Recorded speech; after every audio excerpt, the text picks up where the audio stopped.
This time on Roadkill, we finally drove Stubby Bob 300 miles on the highway. Went to vehicle jail for a little bit and make it here to the dirt drag strip. Look at Stubby Bob. It's chucking dirt everywhere.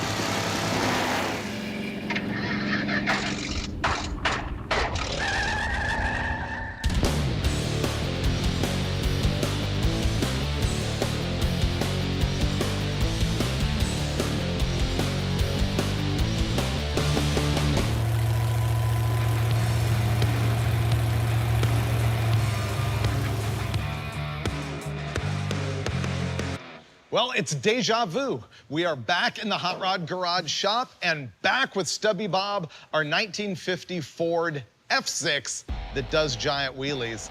Stubby Bob here is core roadkill. As Finnegan often says, it's one of our greatest achievements. It used to be a dump truck, but we shortened the thing up. We put a blown big block Chevy in it. We ended up stabbing it in the back, and that's where the whole thing gelled. We realized this thing would probably do wheelies. Sure enough, we overcame, we made it happen, and in that very first episode where we put the big block in it, we stood this thing up and actually rubbed the trailer hitch into the ground.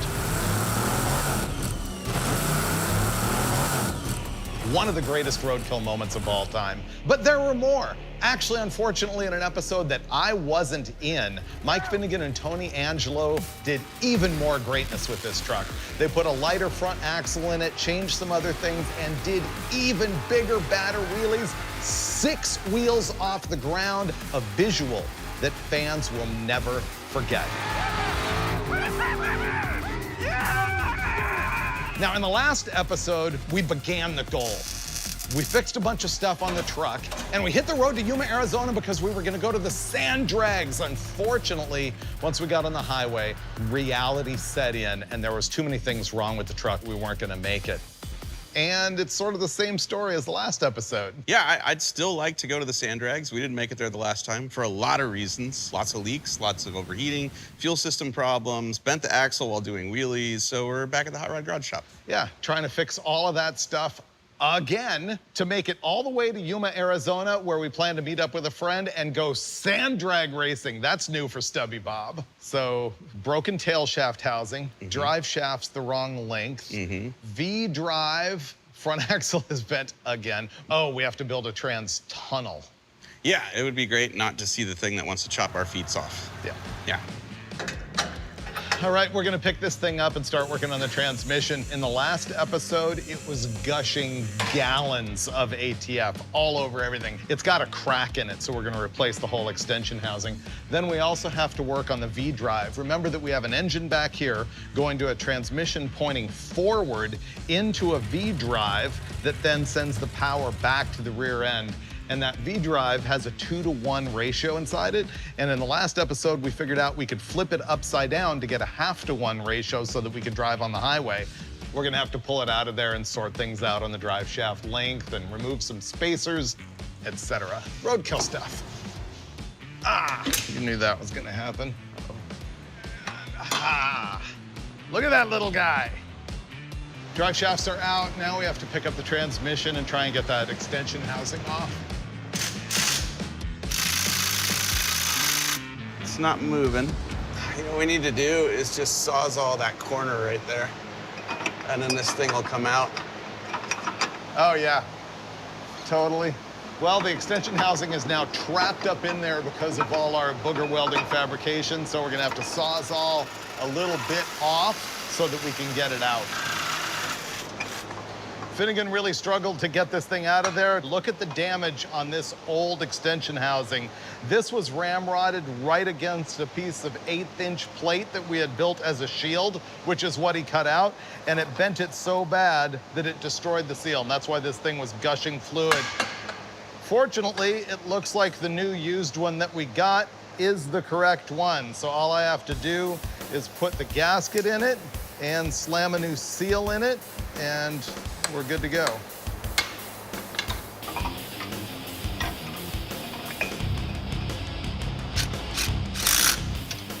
Okay, well, tail shaft housing is in. Pretty sure that's not gonna leak. However, one of the other big leaks we had was out of our V-drive case. This Casale V-Drive is 3 pieces. A front half, a back half, and a mid plate, and it leaks everywhere. We're gonna pull this out, pull it apart, find out how do you put one of these in upside down correctly, because clearly we did that wrong. It's out. Our problem here is that gear oil is leaking out of these fittings, and that's the water passage for cooling this. So gear oil shouldn't come out of there, so we've got a leak inside. Now I'm splashing. We got a gusher. Let me get the dead blow. Okay. How do we get rid of this thing? Just set it on these.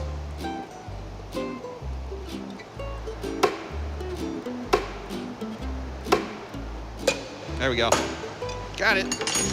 Yay! Here's what we're dealing with. This is a water passage that is connected by 2 fittings.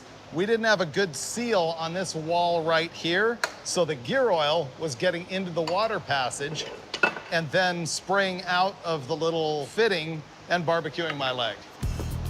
We stuck sandpaper to the table to try and mill this surface flat, which was a little bogus, but may have helped. Oh, this is a good moment. Putting it all back together.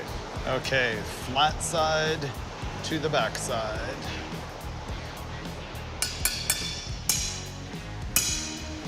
Bueno.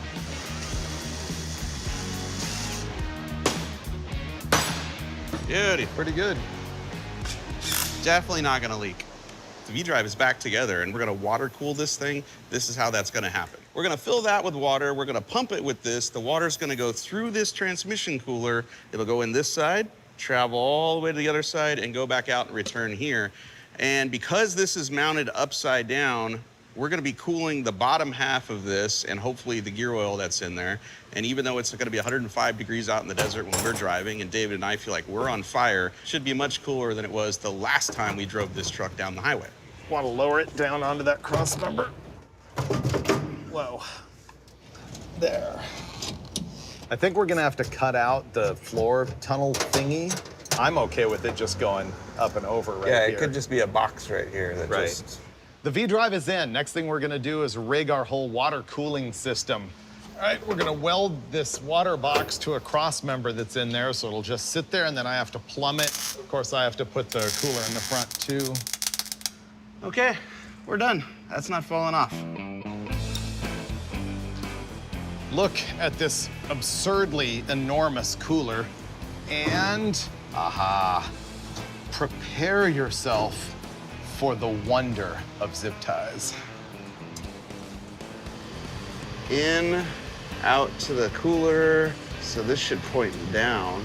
The inlet is that, Here, yeah. and the outlet. Here to here, this is our out. Yeah.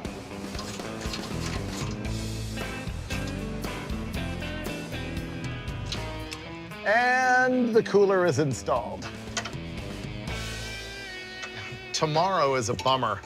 We have to tackle the problem that we found with our front steering situation with the drag link that's at an extreme angle with a bound up Heim joint.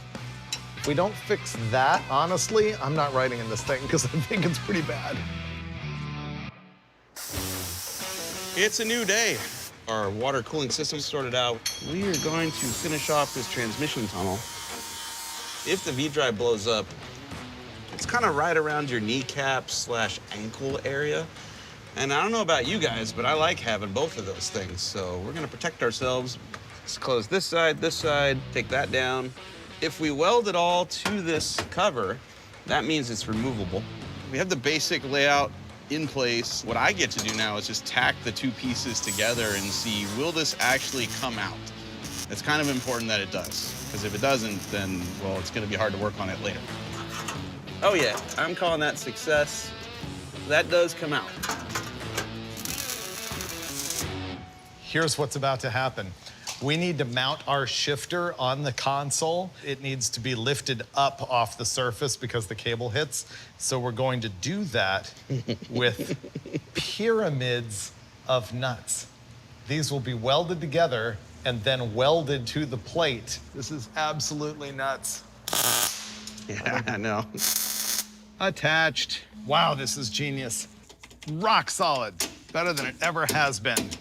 We're really close to hitting the road in Stubby Bob, but we do need to fix the steering. We gotta do two things.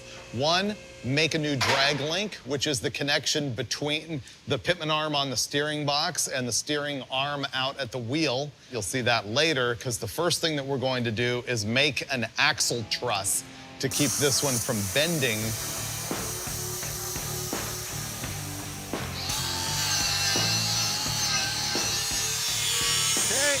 The downside of sandals.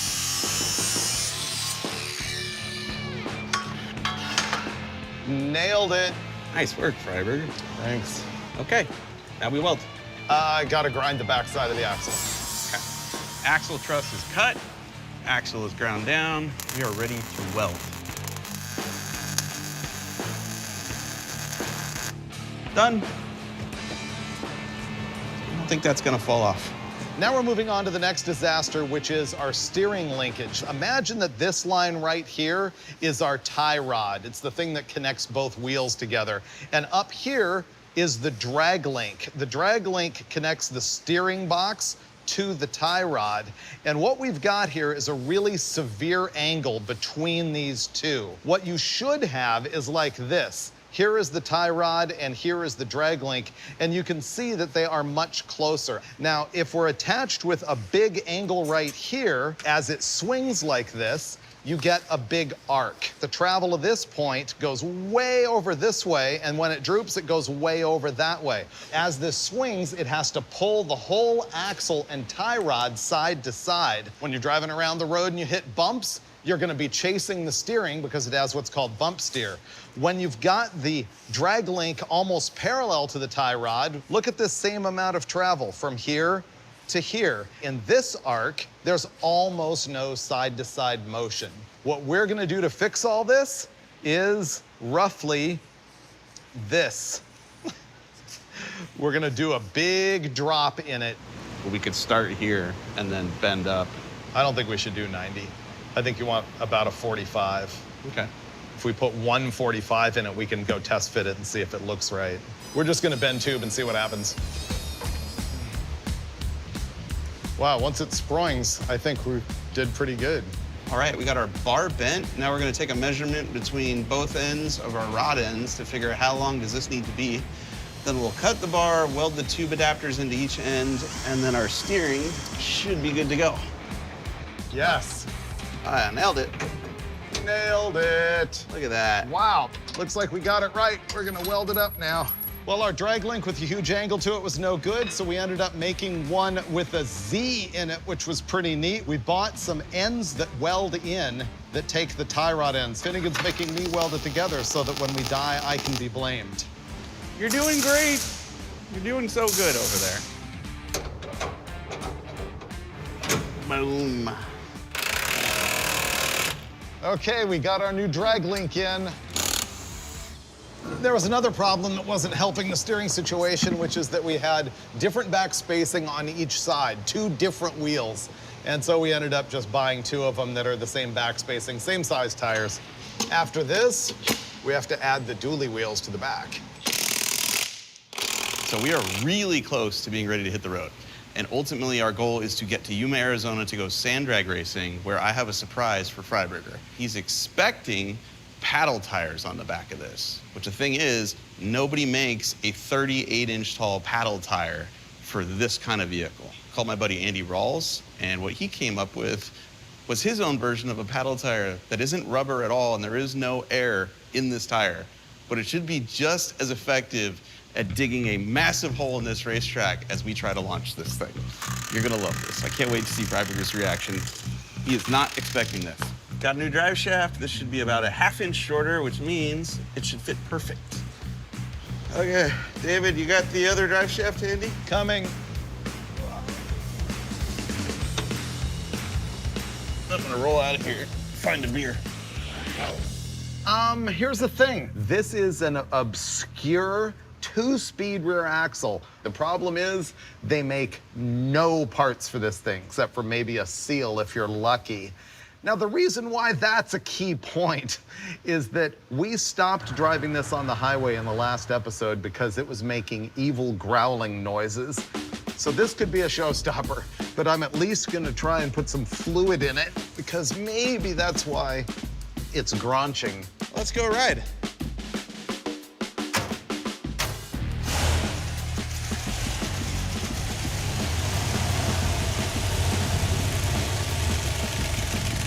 Round 2.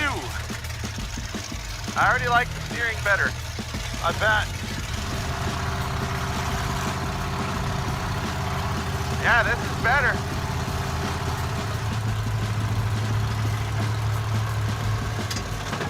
Uh-oh, uh-oh. I think we just lost the drive shaft.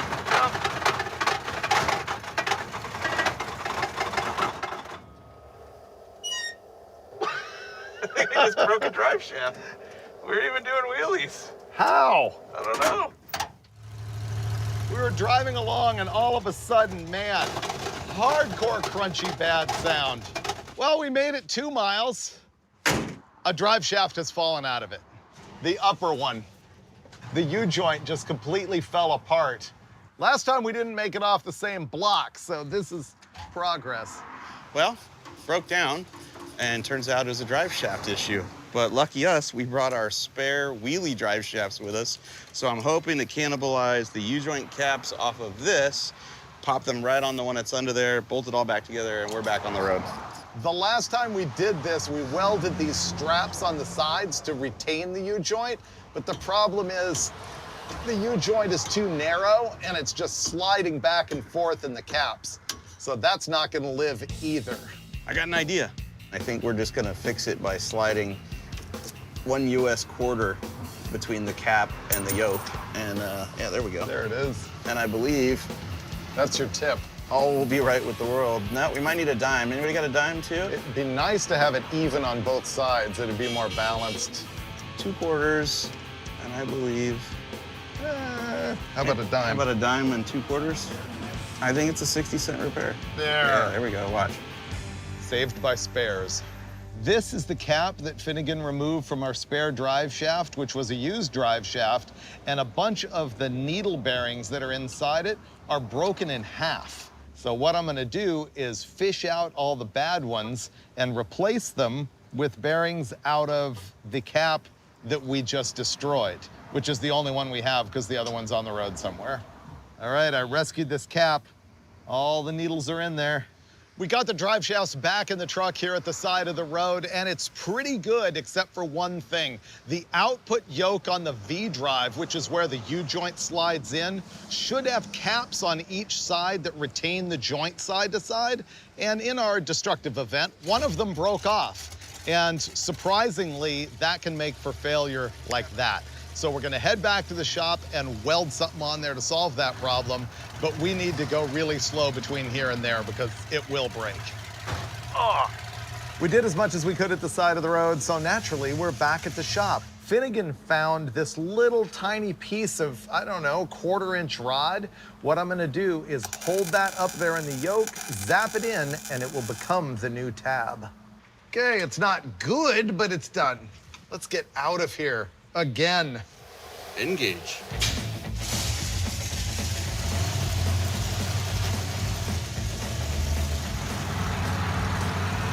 Okay, Bob, let's do it. Just the freeway? Yep. Here's the real test. Oh, well, we don't have to worry about the speed. Ah, perfect timing. Good thing we got in a carpool lane. I've got a pretty good heat blast right here. How about you? I wore pants because I had a feeling. Steering's pretty good? Yeah, it's much better. If we had rear suspension, this thing would be wonderful. I think we have officially gone further this trip than we did all of last trip. Today's our first day driving.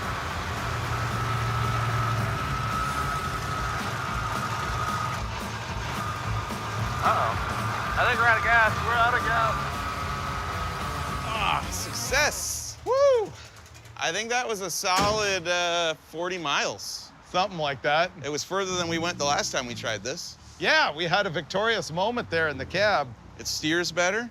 The back end still sucks. We still have no suspension travel at all. Well, the great news is it's only 200 more miles to go. I feel like we can do that in 3 days.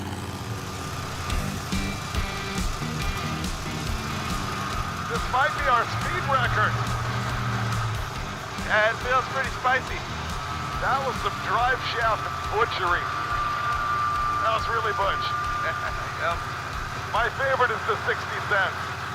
Yeah. The one thing I'm not sure that you, the audience, can hear on the video is how loud the V-drive is. It is screeching like a jet plane the whole time. That's the sound of performance. The ocean. This is why people live in California. Yep.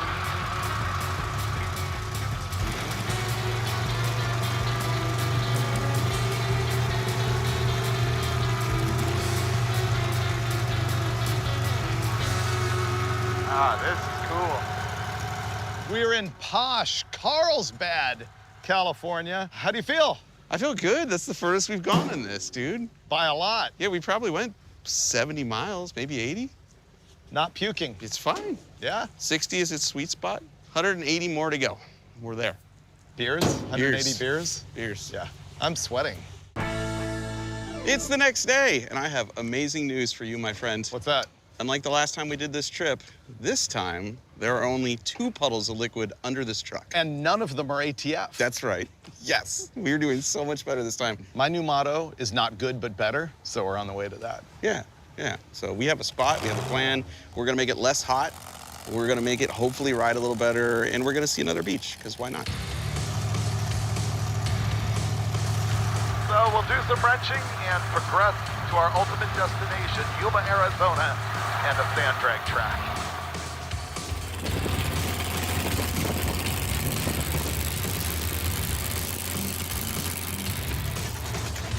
I've never been here. I spent a lot of time down here as a kid.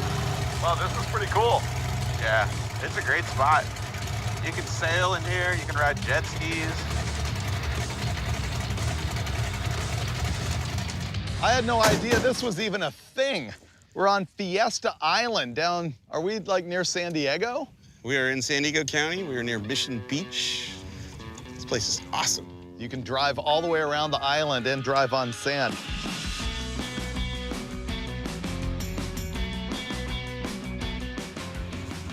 Okay, thanks for going along with this. No, this is a worthy cause. This is my attempt to not go deaf. We went and got some sound matting. I think it's gonna work. I'm gonna stick this stuff on the tunnel. What I'm really trying to do is damp the sound so that thing doesn't just shriek in my ear the whole time, but it's also gonna help heat because I think we're gonna use it to patch a bunch of holes in the floor. Grab this end and pull it towards you.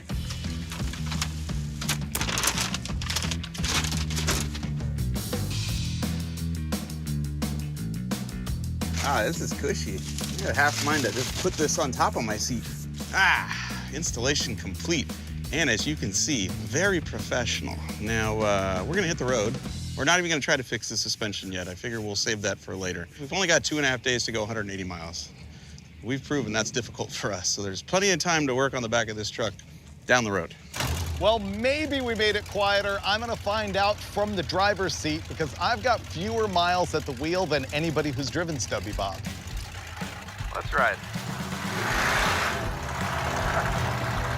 It didn't even spin the tires.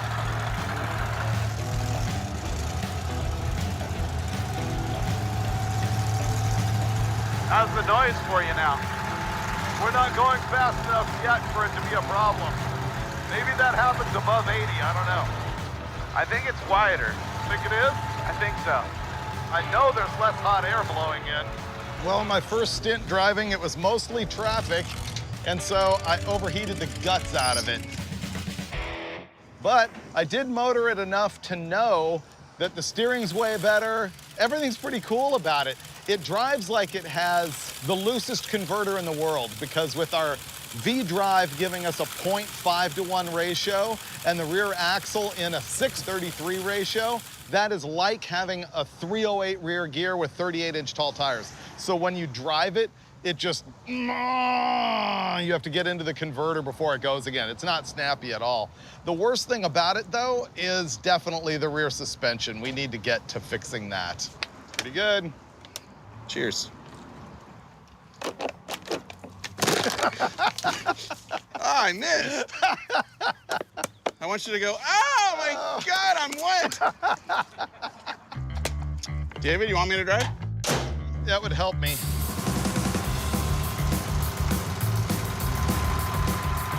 What's the water temp? Smell water. Oh yeah, I smell water. Well, the transmission's at 220, so I guess that's about where the engine is. Yeah, we're smoking the transmission. 225.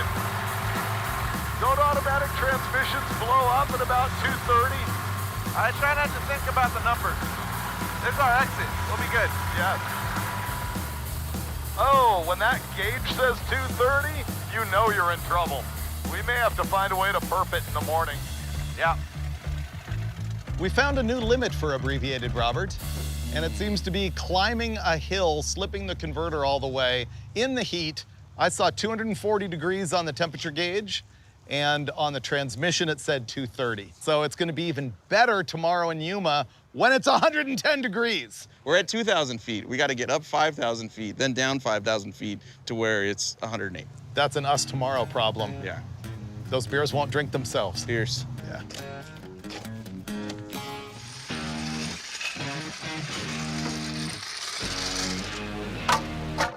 Good morning. Our problem here is that Stubby Bob rides like a 2-ton truck that's been shortened and has no load in it. We didn't see that part coming. The problem is this rear shackle for the leaf spring is completely bottomed out against its own hanger. So the only suspension travel that we have is in the leaf spring. This shackle is supposed to be able to move back and forth. So what our plan is to jack up the frame, loosen all the bolts, slide the hanger back, then that's gonna help that shackle stand up so that it doesn't bottom right there. Shout out to the construction crew at the Viejas Casino because we borrowed their lumber to make this whole project happen. Okay, that has less depth. All right. Hey now. Oh. That's what we need though. It's actually worse. We now can't bolt it back together where it was. Right. And it won't go rearward. Yeah. It's what we do. What we're facing here is that we can't get the frame high enough to get this bracket sort of free so that we can move it where we want it. Okay, that's looking promising. It moved. Okay, easy. We're set. Now, while you have the shackle back here that swings, the front of the leaf spring is a solid mount. It's just holding it in place. So if you have a leaf spring that has an arc to it, as it flexes and rebounds, it changes length, and the shackle has to swing to accommodate that length. Once again, shout out to the construction crew here at the Viejas Casino because we didn't have a drill. They did. I mean, it's only a 1/2-inch thick frame. Wow, these are good bits. Can go in here.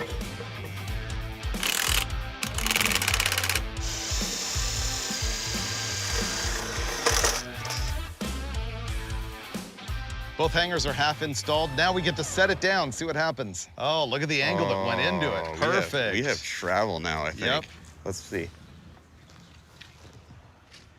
That, I believe, is a first. We got all the wrenching done, but we still need to fill it up with coolant. The thing has been overheating on this big grade that we need to climb, and there's more to come. We think that there might be an air bubble in the engine, and so we're gonna drive it up this hill in order to let the bubbles rise to the front, and then I will top it off with coolant.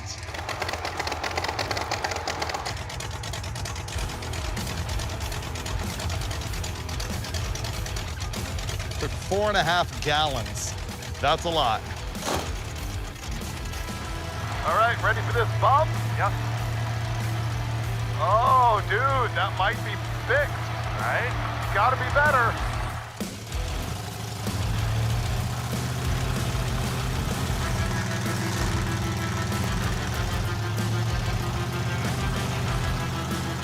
I think it's better. I think it rides better. The back of the truck's not bucking, and so it's not wandering like it was. Like you can take your hands off the wheel now. Right. Cool. Trans is 180 degrees. We're still in third gear. We're going 65 miles an hour at 2,700 RPM. Going down to 1 lane. I do smell hotness though. Yeah.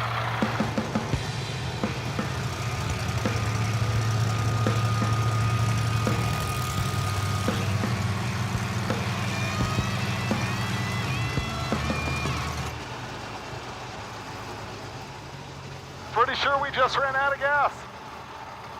Seems that way. Yeah. It smells real hot. Oh, yeah. Wow.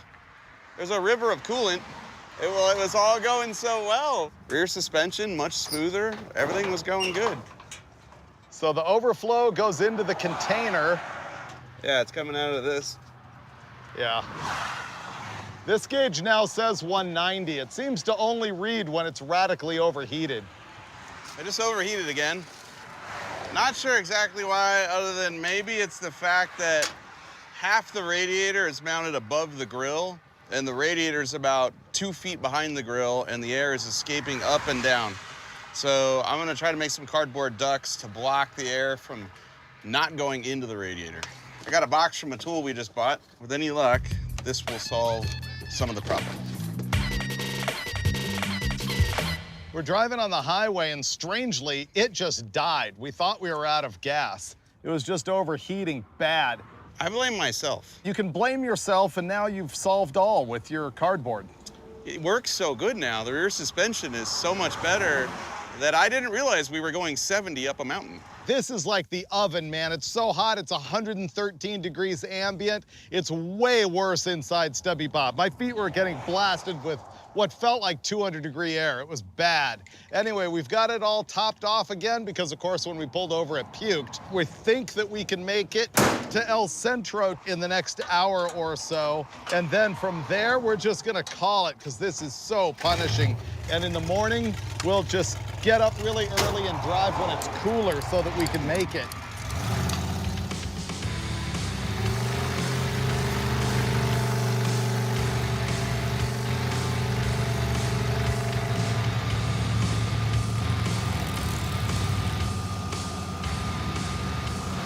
Antifreeze is coming through the floor, the tunnel. I believe it. Really, our only hope is that it's only 80 degrees at 6 a.m. Yep. We're not even to Arizona yet. It's supposed to get worse. I think we're 60 miles from the track. One thing I gotta say, that 454 is a trooper. How it's still in one piece, I don't know. At this point, even if it doesn't go down the track, just getting there, wow. Oh, man. I am all charged up, dude. It's our last 90 miles. Shocking. We're in El Centro right now. We're about to blast past Yuma to the sand drag track. This is the final stretch.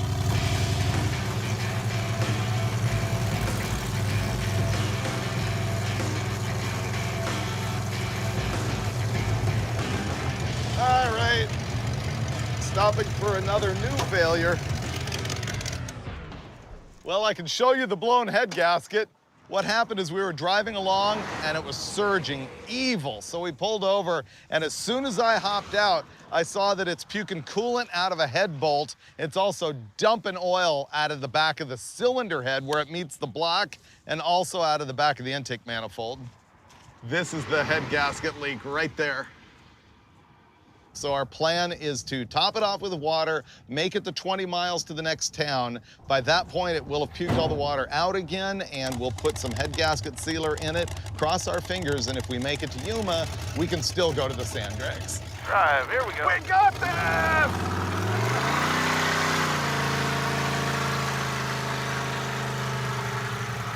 It took 5 1/4 gallons.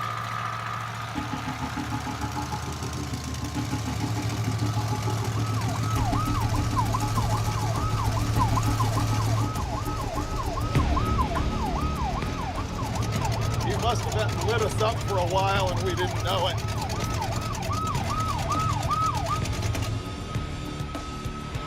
Well, we're getting pulled over.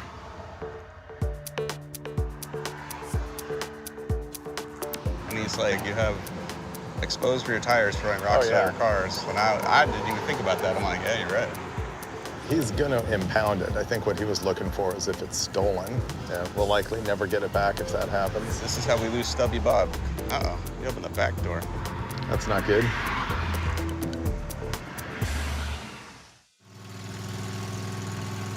So we're cruising along, headphones on, completely deaf to anything, and the California Highway Patrol had to pull up next to us and light up the lights and put on the siren to get our attention. And that didn't put the officer in a good mood. He was firm but fair because, let's be honest, we deserved it. But ultimately, they called the tow truck, they pulled it away, it's gone. Yeah. So we're trying right now to figure out how to get all of the paperwork from back home and go to the Arizona DMV to get a permit so that we can pull it out of impound in California. So now we're gonna go hang out by the pool, but the real question is, will we get this paperwork done, or will producer Taylor? And will we be racing tomorrow, or is this the wah wah end of the show where I have to come up with like that VO at the end that ties it all together and makes it seem like a good thing? Everybody tunes up at that point. You don't even need to record that. That's true. Yeah.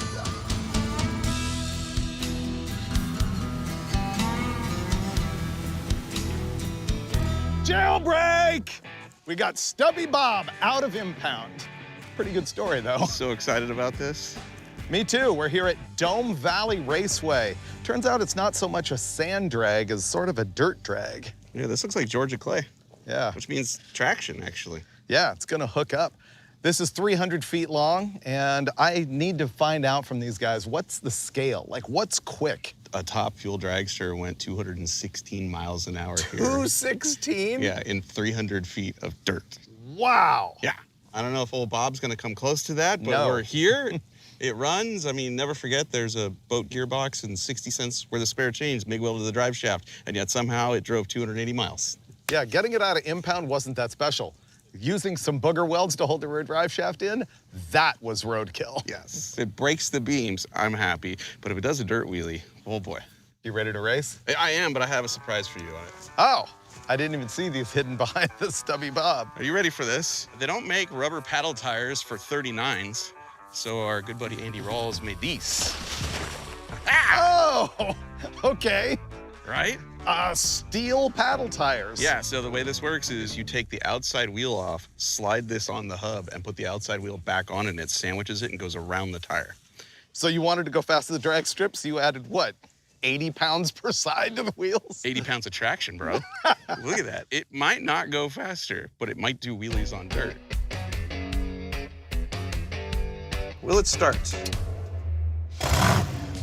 Well, this is the moment. He's gonna make the first pass at the dirt drag strip in Stubby Bob, which is what we've been trying to do for 2 episodes. Right now, Stubby Bob is exactly as it was straight off the highway after we drove it to Arizona from LA. This is gonna be awesome. Let's see how quick that's gonna be. If it starts to spin them, it should spin them really hard. All right, free stage. Stage.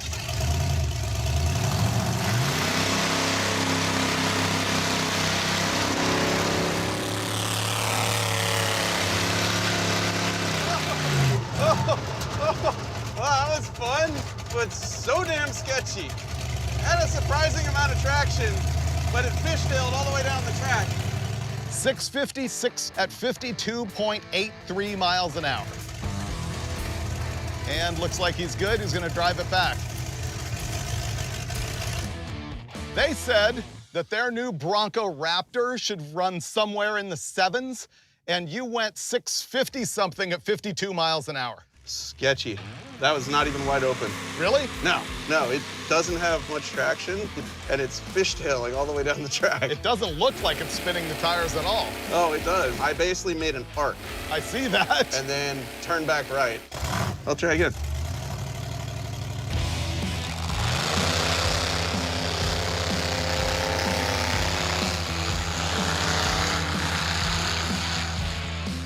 It's weird, it doesn't look or sound like tire spin to me, but he's the one at the wheel.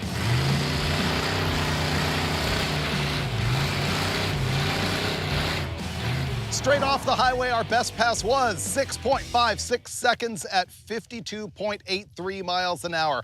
Apparently a little quicker than a new Bronco Raptor in 300 feet. Now we're gonna go put on a whole lot of weight with those steel paddle wheels.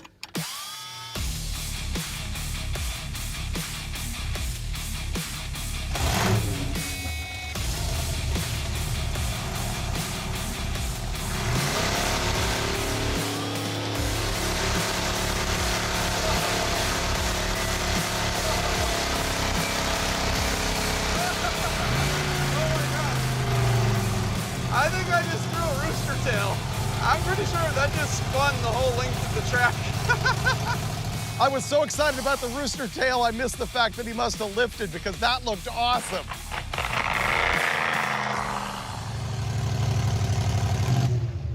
Dude, the rooster tails looked great that time. Okay, I was like, this is really slow, but it's got to look amazing because the mud was going over the roof of the truck. Oh, it was fantastic. Wow. I don't care the fact that it was way slower, you lifted or whatever, because it looked great. I didn't lift. That was it. Really? Okay, well, it slowed down a lot. You only went 860 something at 33 miles an hour. I believe it. It just spun the whole time. This thing looks medieval with these paddles on there. Now Stubby Bob throws dirt rooster tails, which I know for a fact chicks dig that. So I don't care if I lose. All right, we know Stubby Bob looks awesome now with the paddle steel wheels on it because it throws mud everywhere. Who cares if it's slow? You know what else looks awesome? Andy Rawls' little Manx-style dune buggy. This is the guy who built the steel wheels for us. His shop guy, Noah, is driving it right now. The reason we wanted to do a side-by-side race is a little bit of this kind of context. The rear wheel and tire assemblies on Stubby Bob now weigh roughly as much as the entire dune buggy. And so we're gonna run them side by side, see which one's quicker. The dune buggy better win. But which one will look better?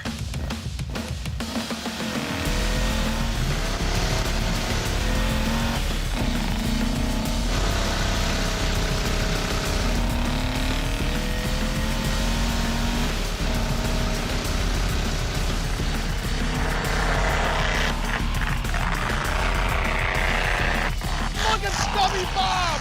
It's chucking dirt everywhere!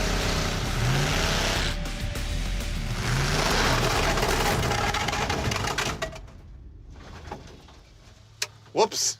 Oh no.